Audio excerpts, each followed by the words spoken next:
Mr. President, I ask unanimous consent that the quorum call be suspended. Without objection. Mr. President, Homeland Security appropriations expire tomorrow, and there are concerning signs that Democrats are prepared to walk away from the table and allow funding for critical Homeland Security agencies to expire. Funding for the Federal Emergency Management Agency, the TSA, the Coast Guard, cybersecurity, and more. Mr. President, I want to take just a moment to review how we got here, because it was a mere 3 weeks ago we had a bipartisan agreement on the Department of Homeland Security appropriations bill. Bipartisan, Mr. President. Both House and Senate Democrats had signed off. That bipartisan agreement included additional funding for body cameras for immigration and customs enforcement agents. It included funding for de-escalation training for ICE, and it included additional oversight of immigration and customs enforcement and Border Patrol spending. We were all set to pass this bill, and then Democrats reneged on the agreement. And so, here we are. Circumstances changed, I understand that, but some Democrats were already signaling they were prepared to walk away from the deal before the most recent events in Minneapolis even transpired. So Democrats wanted to reopen negotiations. Despite our bipartisan agreement, Republicans agreed to their request for additional time to consider this bill before final passage. Democrats wanted 2 weeks. Republicans warned, I warned at the time, that more time would be needed, that it would be almost impossible to come to an agreement and pass a renegotiated bill in that time frame. But Democrats insisted, and to prevent them from shutting down a large portion of the federal government, Republicans agreed to their request. Unfortunately, once they got their 2-week agreement, Democrats showed little urgency when it came to negotiations. It took them more than a week to come up with a list of demands. They didn't provide legislative text until this past weekend. But now, they have the gall to suggest that it's Republicans who are slow-walking things. Mr. President, the White House responded to Democrats' list of demands within 2 days and sent proposed legislative text over yesterday. And it is an extremely serious offer. On top of that, the White House has continued to show it's committed to taking actions on its own, with Tom Homan this morning announcing the withdrawal of almost all agents from Minnesota. It's clear, Mr. President, that the White House is serious, but it's increasingly looking like Democrats are not. Now, I'm not sure if Democrats thought the White House would just accede to every one of their demands or what, but they cannot reasonably expect to reach an agreement without actual negotiation with give and take from both sides.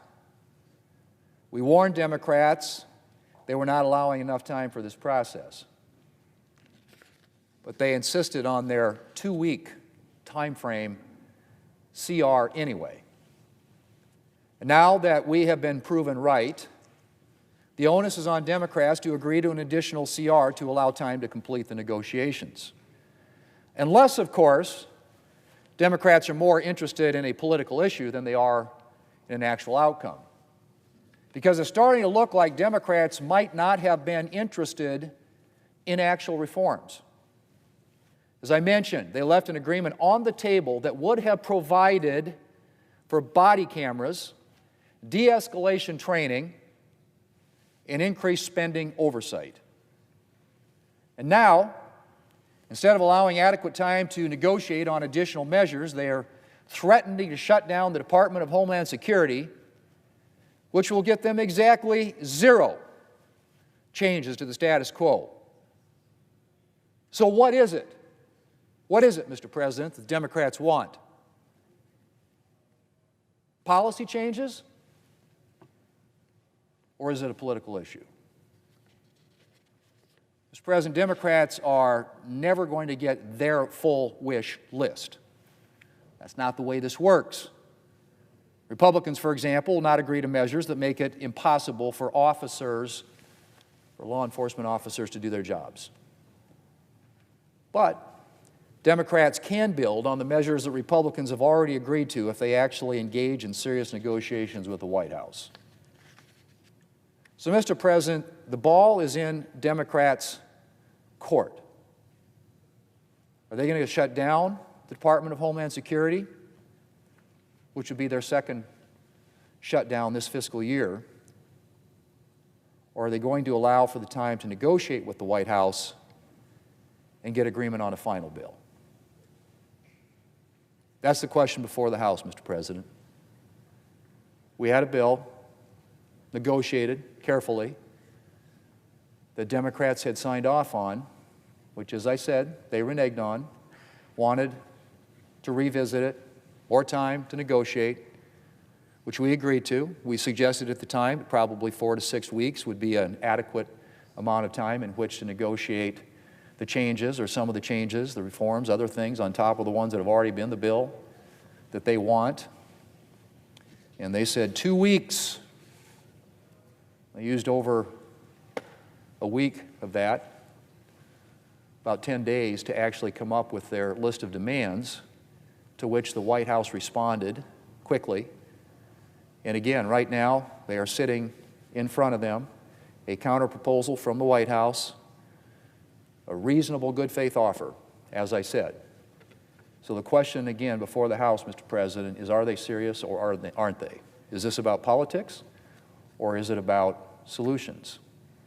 I'd like to believe that we're actually here to try and solve this problem and to fund the government, not just the Department of Homeland Security, but all the agencies of government that are covered in that bill, to include the Federal Emergency Management Agency, TSA, Coast Guard, cybersecurity.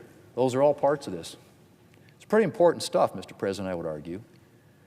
The Democrats are going to have an opportunity later today to vote not only on the bill as passed by the House, which they negotiated and then walked away from, which funds all these things I just mentioned. We will have that vote, and they will also have an opportunity to allow for an extension for additional time which we all knew was going to be necessary to actually reach a final deal. So it really is in their court. And it's not something that, they can point fingers at the Republicans or the White House.